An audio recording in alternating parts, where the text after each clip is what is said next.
Bismillahirrahmanirrahim. Assalamualaikum warahmatullahi wabarakatuh.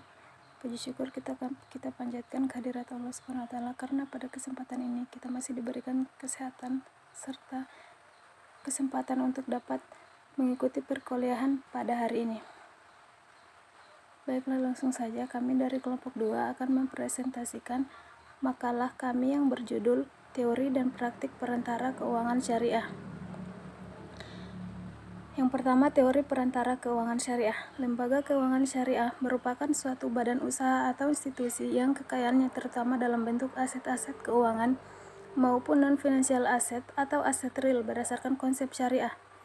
Lembaga keuangan syariah dapat dibedakan menjadi dua, yaitu lembaga keuangan deposito syariah yang disebut lembaga keuangan bank syariah dan lembaga keuangan syariah non-depository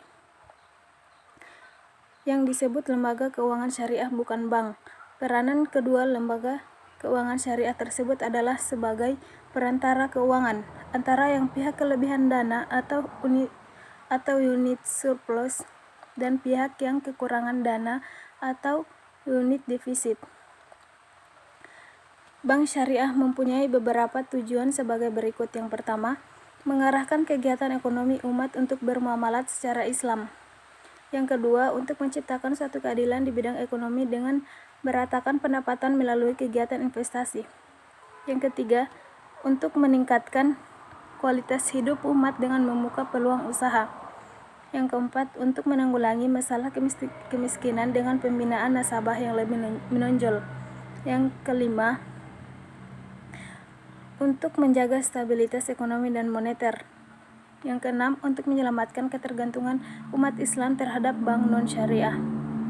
Berdasarkan filosofi serta tujuan Bank Islam, maka dirumuskan fungsi dan peran Bank Islam yang diantaranya tercantum dalam pembukaan standar akuntansi yang dikeluarkan oleh AAOIFFI. Fungsi dan peran tersebut yaitu yang pertama, manajer investasi. Bank Islam dapat mengelola investasi dana nasabah. Yang kedua, investor. Bank Islam dapat menginvestasikan dana yang dimilikinya maupun dana nasabah yang dipercayakan kepadanya. Yang ketiga, penyedia jasa keuangan dan lalu lintas pembayaran. Bank Islam dapat melakukan kegiatan jasa-jasa layanan perbankan sebagaimana lazimnya institusi perbankan sepanjang tidak bertentangan dengan prinsip syariah. Yang keempat, pelaksana kegiatan sosial sebagaimana suatu ciri yang melekat pada entitas keuangan Islam. Bank Islam juga memiliki kewajiban untuk mengeluarkan dan mengelola atau menghimpun, mengadministrasikan, mendistribusikan zakat serta dana-dana sosial lainnya. Praktik perantara keuangan syariah. Lembaga keuangan bank dibutuhkan sebagai suatu lembaga intermediari perantara antara pihak yang surplus dana kepada pihak defisit dana. Perkembangan selanjutnya, lembaga keuangan bank maupun non-bank semakin berkembang pesat di seluruh dunia, termasuk di Indonesia. Menurut Surat Keputusan Menteri Keuangan Republik Indonesia Nomor 792 Tahun 1990, lembaga keuangan diberi batasan sebagai semua badan dan kegiatannya di bidang keuangan melakukan penghimpunan penyaluran kepada masyarakat, terutama guna membiayai investasi perusahaan. Dalam konteks perbankan nasional Indonesia, Bank Islam diistilahkan dengan bank umum atau bank pengkreditan rakyat. Pembiayaan berdasarkan pada prinsip-prinsip syariah. Pembiayaan berdasarkan prinsip syariah adalah penyediaan uang atau tagihan yang bersamaan. Dengan itu berdasarkan persetujuan atau kesepakatan antara bank dengan pihak yang lain, mewajibkan pihak dibiayai untuk mengembalikan uang atau tagihan tersebut setelah jangka waktu tertentu dengan imbalan atau bagi hasil.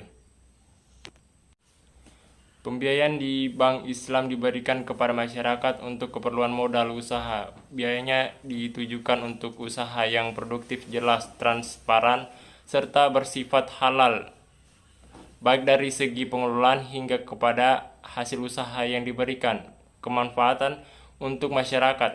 Ada beberapa produk pembiayaan untuk keperluan meningkatkan usaha atau dikenal dengan pembiayaan produktif yang diberikan oleh Bank Islam, yaitu pembiayaan dengan prinsip jual beli, pembiayaan atas dasar prinsip bagi hasil.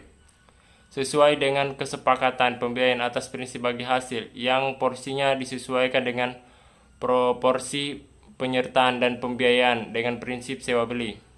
Pembiayaan di atas dasar prinsip bagi hasil sesuai dengan kesepakatan dapat disalurkan untuk berbagai jenis usaha, perdagangan, perindustrian, pertanian, dan jasa. Pembiayaan dengan prinsip bagi hasil yang porsinya disesuaikan dengan proporsi penyertaan sesuai bagi